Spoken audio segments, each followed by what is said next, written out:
कामचोर देवरानी। एक बार की बात है, सुषमा अपने पूरे परिवार के साथ खुशी खुशी मोहन नगर में रहती थी। उसकी 2 बहुएं थी, पल्लवी और शिवानी। एक दिन दोनों बहुएं रसोई में काम कर रही होती है कि तभी उनकी सास सुषमा उन्हें बुलाती है। अरे बहू, जरा इधर तो आना। शिवानी, जरा जाकर देखना सासू माँ क्या कह रही हैं। दीदी आप ही देख लो ना जाकर, आपको भी तो सुनाई दे रहा है। अरे मैं आटा गूंद रही हूँ ना, तुम चली जाओ। हाँ तो मैं भी तो सब्जी काट रही हूँ ना दीदी। अरे बहू जल्दी आओ। ओफो, ये तो जाएगी नहीं। मैं ही जाकर देखती हूँ कि क्या करना है। पल्लवी सुषमा के कमरे में जाती है। जी मम्मी जी, क्या हुआ? शाम को घर पर कुछ मेहमान आने वाले हैं, तो तुम अच्छा सा खाना बना लेना बहू। ठीक है मम्मी जी, आप बता दीजिए क्या क्या बनाना है और कितने लोग आ रहे हैं। सुनील की मौसी जी और उनका पूरा परिवार आ रहा है। कुल मिलाकर 3 लोग और हमें मिलाकर हुए 9 लोग। तो अभी से ही तैयारी करना शुरू कर दो। और हाँ, घर की सफाई भी कर देना, हाँ, अच्छे से। जी मम्मी जी, सब काम हो जाएगा, आप चिंता मत कीजिए। पल्लवी शिवानी को घर में मेहमान आने वाले हैं इसके बारे में बताती है। क्या 9 लोगों का खाना बनाना होगा, घर की सफाई करनी है? बाप रे, सासू माँ ने तो हमें घर की नौकरानी ही समझ कर रखा है। ऐसा नहीं बोलते शिवानी, हम इस घर की बहू हैं और घर के काम करना हमारा फर्ज है।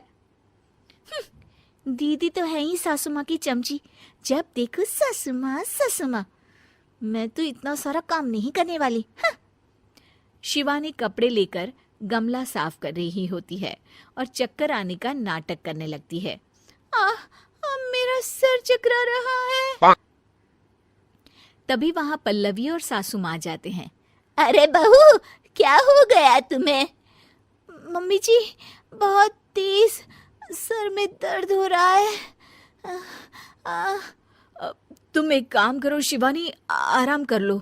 नहीं नहीं दीदी, घर में मेहमान आने वाले हैं, मुझे आपकी मदद करनी चाहिए। अरे कोई बात नहीं शिवानी, तुम आराम कर लो, मैं सब काम कर लूंगी। ठीक है दीदी, अगर आप इतना कह रही हैं तो आराम कर लेती हूँ।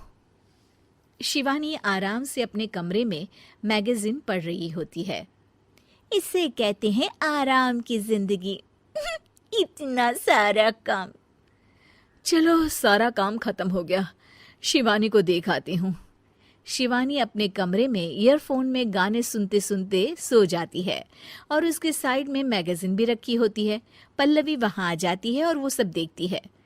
ओहो, तो मतलब सब काम चोरी का बहाना था। अभी बताती हूँ इसको।